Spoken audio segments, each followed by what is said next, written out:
Let's be real, if you want to learn English fast, money can help you a lot.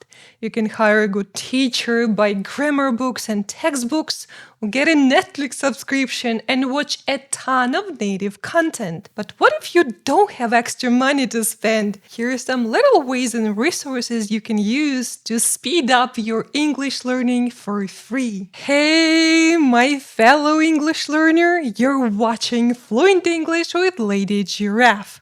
I'm Olga, and today I'm sharing A, study methods that worked for me, and B, a bunch of free resources I use and love. Many of them I've already talked about in the past, so if you're new here, this video might be especially helpful to you. You probably don't want to hear this, but I'm still gonna say it. Studying grammar can boost your learning big time. I totally get it that learning grammar is not the most fun activity in the world. And yet, without deliberate grammar studying, I would be completely lost. However, I find that grammar rules and grammar exercises are not that effective by themselves. So let's add comprehensible input in the mix. What's comprehensible input, you might ask? It's everything you read and listen to in English that is at your level or maybe slightly above your current level. This means no more than, let's say, 4 or 5 new words on a page. So if you consume comprehensible input in English every day, you come across many grammar structures again and again. In this way, with time, you internalize many of them. You're able to look at a sentence and feel that something is off. To reach this level, you have to consume a lot of content. When I was a child, I read constantly in my native language. This helped me develop this intuitive understanding of grammar. I almost never made mistakes in my writing, although when it came to the rules, I couldn't for the life of me memorize or explain any of them. It's all well and good, but to reach this point, I read and listened to content for years and years. We don't want to spend that much time and learning English grammar, do we? That's why studying grammar can be so useful. When you read and understand grammar rules, you become aware of their existence. You start seeing examples of their use everywhere, reinforcing your knowledge and understanding. Basically, study grammar, read and listen to stuff in English, and repeat the cycle many times to really improve. When you study grammar, focus specifically on the areas you have more problems with. Don't learn the easiest topics over and over again. You'll get the biggest boost to your grammar skills if you eliminate or minimize some of your most common mistakes. When I studied for an English exam, years ago, I concentrated on articles, the subject-verb agreement, and prepositions, and my efforts paid off. You don't need actual grammar books to do that. Let me show you my favorite resources on the internet.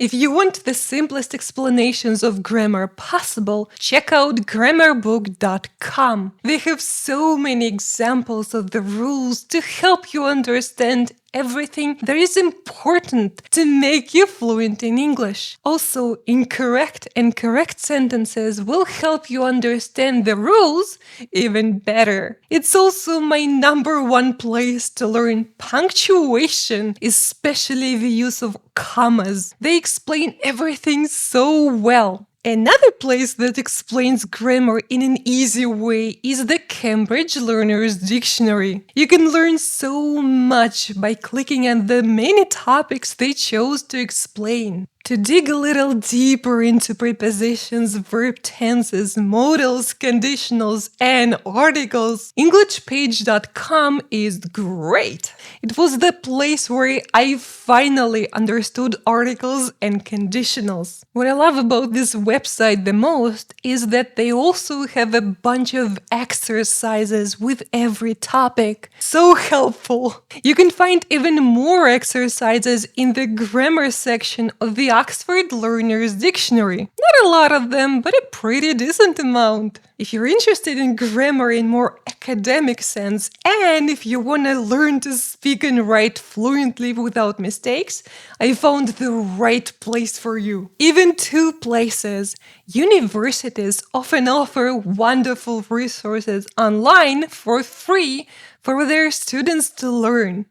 But because they give access to those resources to everybody, we can also benefit from them. So you can improve your grammar here in the online writing lab of Purdue University. Or you can check out a whole grammar course from Walden University. I definitely need to explore this website more in the future. It looks so well organized. But enough about grammar. Grammar is not everything. We also want to speed up our vocabulary learning. The thing is, this principle of becoming aware of some concepts and then consuming a lot of comprehensible input works here too. You can learn vocabulary faster by combining consuming content in English with deliberate vocabulary learning and looking up new words in the dictionary regularly. There are many ways to study vocabulary. Anki, for example, is a powerful flashcard program that can help you memorize new words faster and for longer. It works on two very important principles of active recall and spaced repetition. You can also create your own flashcards using a pen and paper. I find that flashcards work best when you need to memorize a list of words on specific topics for a class or exam. Right now, I don't use flashcards. I'm especially not a fan of creating them on my computer. Too much effort for me and so boring. There is another thing that can help you improve your vocabulary faster, and it's choosing the words you want to learn very carefully. Some words are used more often than others, and you'll be wasting your time memorizing old-fashioned or very specific vocabulary. If you need a list with the most common words, the Oxford Learner's Dictionary is the place to go. You can download the most common 3,000 and 5,000 words, the most common academic vocabulary, and what I love the most, the Oxford Phrase List. I don't recommend learning new words by themselves without context, though. What you can do is to look these phrases up in Youglish. It's a fantastic resource when you need to search for how a word or a phrase is used or how to pronounce something. But again, even Youglish is not enough to fully understand how to use a word and to make this word a part of your active vocabulary. And here we need to talk about dictionaries. Learn how to use English dictionaries. There can be no ifs or buts about it. If you want to become an independent English learner who knows the language well, you need to know the basics of how English dictionaries work. In my opinion, you can't go far on relying exclusively on something like Google Translate or ChatGPT all the time. I have many videos where I discuss different English dictionaries and how to use them. But basically, at B1 level, it's probably a good idea to slowly start transitioning from translation to monolingual dictionaries. When you're reading or listening to something, you only need to look up the meaning of a word and its pronunciation. However, if you want to learn a word and use it in your speech and writing, Be prepared to pay attention to such things as spelling, collocations, words that go well together, synonyms, antonyms, and grammar. I am definitely planning to talk more about these things in the future, so stay tuned for that. Now, let me introduce you to my favorite English dictionaries. If you've been here for a while, you probably know that I use the Longman Dictionary of Contemporary English the most. I'm used to it and I really like how it's organized, especially the collocations. You'll find the simplest explanations of words in the Oxford Learner's Dictionary and the Cambridge Learner's Dictionary, although I do appreciate that you need to pay for the full access to collocations in the Oxford Learner's Dictionary. If I need to look up a rarely used or very specific word, I use the Merriam-Webster Dictionary.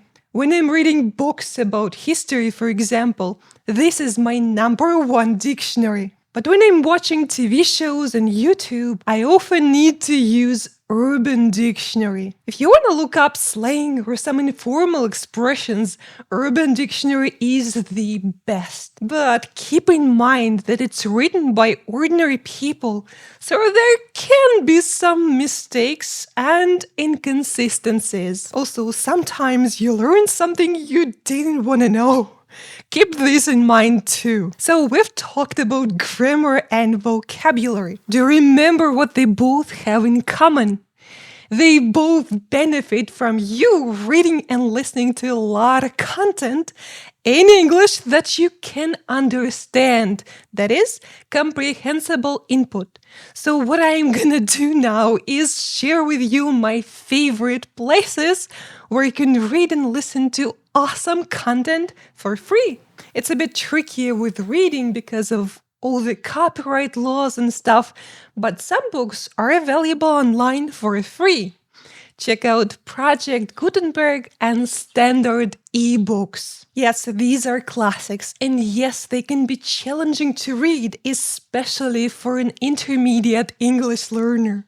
However, there are plenty of children's books to start from, like Winnie the Pooh and Alice in Wonderland. Love them. If you want to experience classic literature but want more help with vocabulary and grammar, think about picking up a graded reader. Graded readers are books with simplified vocabulary and grammar. You'll find a bunch of free graded readers for different levels on the website of Victoria University of Wellington. When it comes to listening, you're in luck. You have access to literally millions of hours of free content. You can find podcasts on any topic imaginable. It solely depends on the topics you enjoy. Just type in Google your topic plus podcast and voila! Because of my interests, for example, I used to listen a lot to I Procrastinate podcast about the science behind procrastination, Science Versus about the science behind various stuff, and The Learning Scientists about the science behind learning. I still recommend them to anyone interested in these kinds of topics, even though I'm mostly listening to podcasts on YouTube now. Speaking of YouTube, we're literally here right now, and obviously you can find so much content on YouTube on any topic you like. It totally depends on your specific interests. You can even find some TV shows on YouTube.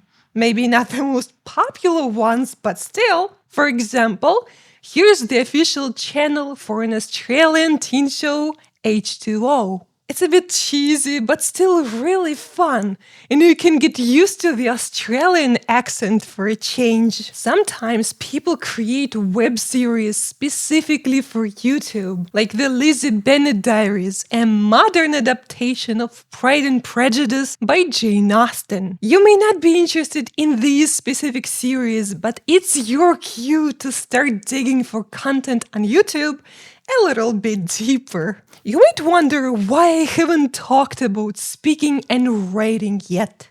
Aren't they important? Yes, they totally are. If you want to speed up your learning, consuming content is definitely not enough. You also need to create output. That is, you need to practice speaking and writing in English. And I know how challenging it is. Writing is an important skill and a good first step to speaking fluently in English. You're still learning to express yourself freely, only with more time to think. There are a lot of communities on the internet you can join to practice your output skills, but I'm only gonna talk about the ones I personally had experience with. Hadar Shemesh, for example, has a wonderful community on Facebook called the Influency Community, where you can practice English in a safe environment among other English learners. I don't use Facebook much anymore, but I remember this place to be very welcoming. You can use any form of social media to find communities and people to talk to. Right now, I personally spend quite a lot of time interacting in English on Reddit and Discord. You can find communities on these platforms on, again, any topic imaginable. I especially like 3 communities on Reddit: r/language learning, r/books, and r/Tolkien fans. These are my interests. Google your interest plus Reddit. There is one community that can interest you all, and it's r/WriteStreak English. You can practice writing in English there and get feedback from native speakers on your writing. I actually have a video where I challenged myself to write in English every day for a month. It was so much fun. And as for the Discord communities, you can check out some about language learning here. Look for other people with similar interests and you'll always find someone to talk to in English, in speech or writing. What are your interests? Share with us in the comments. And do you know that there is another really great way to speed up your English learning? Check out this video where I talk about thinking in English. Thank you so much for watching and see you next time with more awesome language content.